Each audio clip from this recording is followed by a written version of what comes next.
many people complain about it because they don't, I don't think, fully understand how to work it, or to have expectations that it's going to do something different. This is a inlet valve. So cold water comes from your water system into here and goes through this valve. Some people have complained about, if they set this thing to 115 or 118 or 120, it never gets to that temperature in some instances. I have a drain valve right here. This is an overpressurization valve. And this only really applies if you've ever drained your system or had air in the system, or winterized it with air or something like that. Good girl. On the run, baby, gotta breathe. Out the door, now I'm on my feet. I know what I want, I know what I need. Hey everyone, Brad here. Welcome to the bathroom floor. Today I want to talk to you a little bit about your on-demand water heater. So if you have a 2021 or newer Airstream, you likely have the on-demand water heater in here. There's many people complain about it because they don't, I don't think, fully understand how to work it, or to have expectations that it's going to do something different. So the way this thing works is when water flow comes through the hot, so you turn the hot mixing valve on, water comes into the Girard water heater, goes through the copper tubing, is heated up by a flame, and goes out to wherever spigot you're using. Now, it has a temperature sensor, and I don't remember specifically the numbers on here. It's been a long time since I've looked this up, but somewhere, if the water coming in is below, I think, 60 degrees Fahrenheit, it turns on the dual flame mode. If it's above 60 degrees, it turns on the single flame mode to get the water up to the desired temperature. I don't remember exactly the numbers on that, but there's a water sensor, and you have a fan, and you have all the things that go on like that. Probably more than most of you want to know or care to know. But when water is flowing through it, it's heating the water. So if I'm taking a shower and I have the hot water on the shower, and I put the pause button on the shower head to conserve water, which is probably what you should do, particularly if you're boondocking, or you want to limit how many times you dump your tanks when you're camping, you're going to hit the pause button. Well, that's going to stop water flowing through this thing. Therefore, it's going to turn off. So when you turn the shower button back on and start showering again, the water between the water heater and the spigot there, that water in that line is already hot. But it's going to have to start heating water again. So there's going to be a bit of water that's going to get sucked up into this thing that is still cold. And it's going to take it a few seconds before it gets back to the thing again. So it's going to, when you pause it, water stops flowing, it stops heating. So you're going to have that amount of water hot coming out, then it's going to be cold again, then it's going to go hot again. Even if you turn the water pressure down, it's still, the flow rate on this thing is I think it's 0.8 gallons per minute has to flow through this thing in order to actuate the flame to turn on to heat the water. And there's a PSI associated with that and all kinds of other stuff. But I digress. I want to show you how this thing works real quick, and I'm going to use my other camera here real quick. So in here in your water compartment, this is a inlet valve. So cold water comes from your water system into here and goes through this valve. This is a knob, so you can control the flow rate of water going into your water heater. So if you have an issue sometimes with your water heater not heating up, particularly at one spigot, you may want to come in here and make sure that it's all the way open so the maximum amount of water can flow into it. So water goes in here, goes through the system, heats itself up, and it comes back out this pipe here. So the red is hot, yellow or white is cold. So it comes out here hot and then goes out to the rest of the system. The big rubber hose in here, which connects over here, that's your gas line, propane line. So I have met somebody who at one time, they had a kink in this hose where it was fitting in this closet, and their water heater wasn't working, and they couldn't figure out why, but it was because this hose was kinked. It wasn't getting any gas. Also down here, connected to this water T-fitting here, is a drain valve. This right here means it's closed. If it were in line with it, it would be open. So that just drains out a hole in the floor over there and goes out underneath the rig. That's a part of your winterization. So if you're winterizing the rig, you need to make sure fluid flows out of this one to make sure that this pipe is also ready to go. Now back to me being in the bathroom.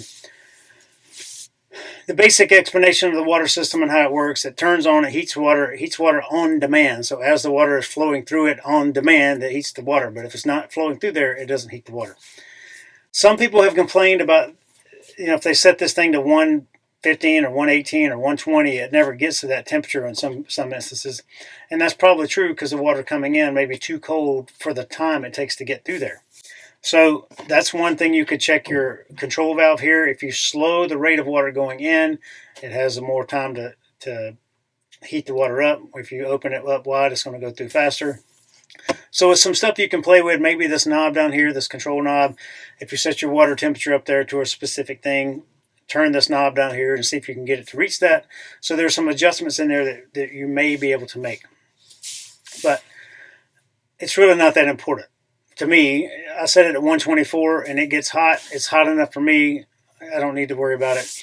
And some people say it's too hot. And yes, I agree with that. Blair likes to melt her skin off. I can't stand it that hot. I typically just take a cold shower anyway, so it doesn't really bother me to not have hot water. But some people want it where you can just turn it on full hot and it gets to a desired heated temperature, and that's what they have to do. I don't use that. I modulate it, meaning I put more cold than I do hot, just like I would in a normal house. I don't just want to flip it all the way to hot and just let whatever comes out, because I like a temperature in the sink here or the kitchen sink there for washing dishes and taking a shower. I like a different level of hot. So I just mix in more cold to control the temperature that way, and I leave this setting in here as hot as possible. So the screen controls up here, what you should see when you turn on the hot water, or you should see the faucet, it looks like a shower head, you should see that light blinking. Then you should see what looks like a fan turn on, and then you should see a flame come on.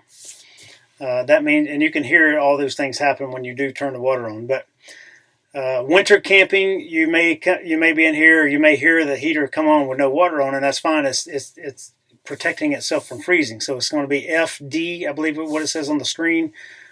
Freeze detection or something like that. And what it does is it turns a flame on for just a few 5 or 10 seconds to let the water in the outside out there heat up so it doesn't freeze itself. But that's one thing you have to deal with in the wintertime too, is this thing not freezing. So if you're ever at a propane, you're going to get an error code 12345, whatever they might be, and you can look in your owner's manual or look online to see what the error codes are. The biggest error that I see people is they run out of propane in one of their tanks, and then they don't know what it is. So if you are winter camping and you do run out of propane, you run the risk of this thing freezing because it's not going to have the freeze protection that it should. The real impetus for this video comes in that I released a video some month ago, whatever it was, I'm not sure, but I discussed in there that I like to sanitize my water system with bleach and sometimes vinegar. And I got a few questions back about how do you bleach this system, or how do you use vinegar? So vinegar, to get it to do exactly what bleach can do, meaning kill the same things, vinegar must be heated up to 130 degrees. So in our old rigs that we've had in the past, I had a tank, so I could heat the vinegar water up to 130 degrees and pump it through the system, and it worked. On this one, I cannot do that. I'm not a fan of putting bleach water or chlorine in a copper tubed setting. Why? Bleach and chlorine can deteriorate the copper tubing, or oxidize the copper tubing, cause it to deteriorate, which could potentially cause leaks in the future. So I'm not a fan of putting bleach through this system. Now, I reached out to Gerard, I reached out to Airstream. Both of them wrote me back. Airstream says, no issue, do the system. So what they recommend is 0.13 gallons per gallon of freshwater capacity. So if I do the math, I have a 37-gallon tank. That means I put about 4.8 ounces of bleach into my freshwater tank, fill the remainder of the freshwater tank to 37 gallons with fresh potable water, and that tank is now a bleach solution. And I pump the bleach water using my water pump through the shower, through the indoor bathroom sink, the toilet, the indoor kitchen sink, the outdoor shower, and all of my low point drains, to include this water heater low point drain here, and make sure bleach water smell comes out of all of them. Then I'll let that water sit for 4 hours. There's also an option you can make it a more dense version of it and do it in an hour, but 4 hours with the 0.13 per gallon. So I let that bleach water sit in the entire water system, and every water line and every spigot has water coming out of it that smells like bleach, outdoor shower included, because a lot of people forget that. And then once it sits for 4 hours, and then I drain my freshwater tank. Now, this is where I don't like really doing this, because I'm draining bleach water out into the open, and that's not something you really should do. So your freshwater tank does have a receptacle on the side for a hose. It takes a specific type of male end to go into that drain valve. If you have the newer version, some of them just have the port. So this is where I like using vinegar, because when I was done with the vinegar, I didn't mind vinegar going out on the ground because it's non-toxic. Also, if I have bleach water in here somewhere and it's too much of a concentration, I don't want the Piper or Scout or a dog or cat licking that up because it's toxic to them. So I prefer to use vinegar-based things that are non-toxic. I prefer to use those type of cleaner systems. The best thing to do would be to pump the rest of the tank out into your gray water tank or black water tank and or black water tank, and then dump it into your normal dumping system. Then you fill your freshwater tank back up and you flush the system out with that, and maybe do it a second or third time to get the remainder of the bleach water out of your system. But that's a great way to sanitize it. It's easy, it's fast. Almost the same procedures, meaning spigot-wise, are what you do for winterizing your rig, but you just have to put, if you're going to use the antifreeze, if you're going to winterize, you got to put the antifreeze through the system there. And that's for a whole nother video. But what I wanted to get to, because the question was asked to me, if I wanted to bleach my system but bypass the water heater so I don't run the risk of putting bleach or chlorine through the copper pipes and run the risk of deteriorating them, even though Airstream says it's fine and even though Gerard says it's fine. Now, Gerard, Lippert, Airstream, all of them, specifically, none of them said bleach is going to harm the system. But I'm just knowing me and knowing what I know, bleach can be corrosive to copper and things like that, so I don't use it. I try not to use it in there. So what do? I have this little piece of PVC pipe here, or PEX pipe, with 2 male ends. This is the same distance from the cold water inlet to the hot water exit, and I'll put my camera down here again so I can show you. So what I would do is disconnect that one and disconnect that one and plug this in its place. So that sits right here just like that, and it bypasses the water heater altogether. Now to do that, you got to drain these systems and make sure there's no water pressure on before you disconnect anything, and put some towels in here so that you can catch any water that might drip before that all happens. So if you want to bleach water your system and bypass your water heater, this is something very simple. You can go to Lowe's and get these parts, or Home Depot, or any hardware store basically, and get the PEX fittings to make something like this. It's very cheap. It's kind of a pain to do that because you got to take things apart, but it's not that big a deal. Just you turn your water heater off outside, the little switch on the outside, and you drain it via this drain tube right here that I showed you at the beginning. And then you disconnect both these lines, keeping a towel in here so any water in the lines that may drain out. Turn your water pump off, disconnect everything, put this on, repressurize the system, and carry on. So it's not that difficult to do if that's something you desire. Doing the system with vinegar anymore is not something I can really do because I can't heat the vinegar up enough to kill all the things that I would like to kill. And in reality, I like to do the system every 6 months, or if we have been somewhere where the water is rough. Now, Blair and I rarely hook up to city water. I very, very rarely use that city water inlet unless the pressure is super high. I'm going to be there for maybe a few days, and it's summertime. Because in the wintertime, you got to have a heated hose, and I like to filter all the water coming into my rig. So I have to find a way to heat the filter up or keep the filter from freezing and deal with all that mess outside. It's easier for me just to fill up my freshwater tank, use my furnace and use my heater, and use the water pump all the time. So if you didn't see it, I installed an intelligent RV water pump control module on the water pump here from a guy named Terry in Canada. And you can find that video. It's a pretty cool system. It makes the water pump significantly quieter and operate significantly smoother. So I can turn the water pump on barely, and the water pump just runs barely, whereas it used to go very loud, and with pulse. Now, anytime, and if I turn on 3 different spigots all at the same time, it sends a heavier signal, so the pump works really hard. So it modulates the speed of the pump. And again, it's something we use all the time. Very rarely do we hook up to city water. So that said, sanitizing our tanks and sanitizing the water system, I do it annually at a minimum, and then sometimes I try to do it every 6 months, depending on where we've traveled or what type of water we've been exposed to. I have a little water testing strip. You can just test the water, and you can see the hard water, chlorine level, pH level. You can see all the things about the water. So I like to test the water wherever we are, and I filter everything coming into this trailer. So there's no water, there's no standard water, just comes in here, and I use a specific drinking water hose and a filter, and I replace the filter probably about every month. So that's how we do our water system. So if you want to vinegar your system, you can put vinegar in. Just know that vinegar is not going to kill all the things you need to kill if you have bacteria in your water system. If you want to use bleach, you can do the system like I had. Again, Airstream says it's fine, and Gerard says it's fine, but Gerard offered me an option to descale the system. So should you have water deposits, hard water deposits, or something in here clogging those pipes up, they have a descaling system that you can hook up to this thing. And it's not cheap, and it's an extra piece of gear I got to keep around and have around, so it's not something I really want. So I'd rather just keep my system clean as it is. So I guess what I'm really saying is, like, I like to run vinegar through it just to sanitize the system on one level, and I like to run bleach through it to sanitize the system on another level. All right, everyone, real quick here on your water heater. If you open it up, you have a drain valve right here. This is an overpressurization valve.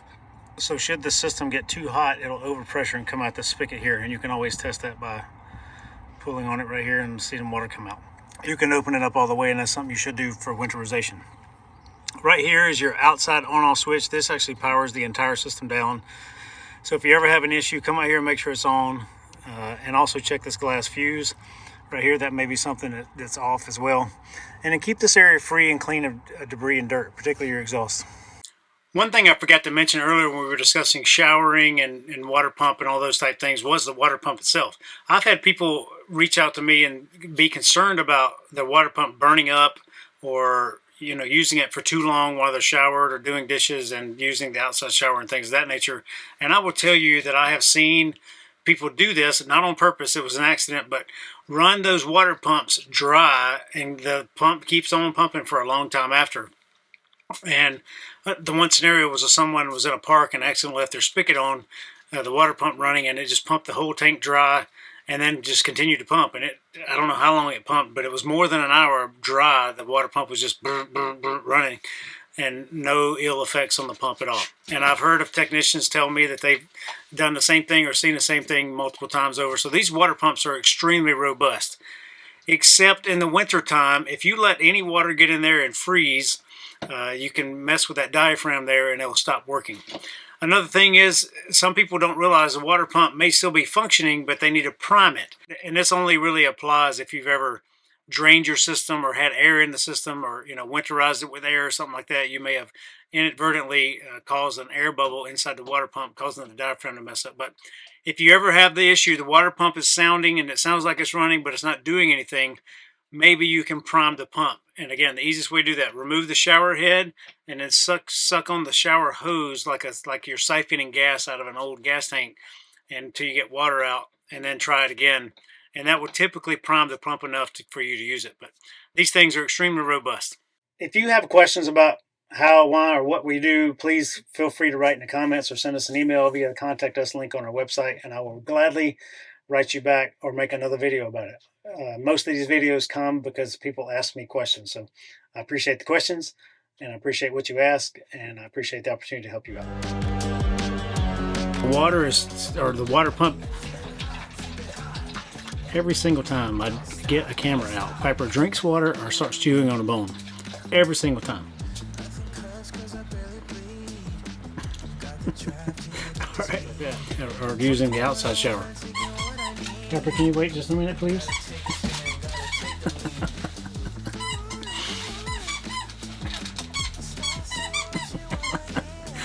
It never fails, but it's so fun. Get a pipe. You got your elephant? You got your boot elephant? Huh? You want to show everybody what you got? Show them what you got. Get a pipe. Kitty pie.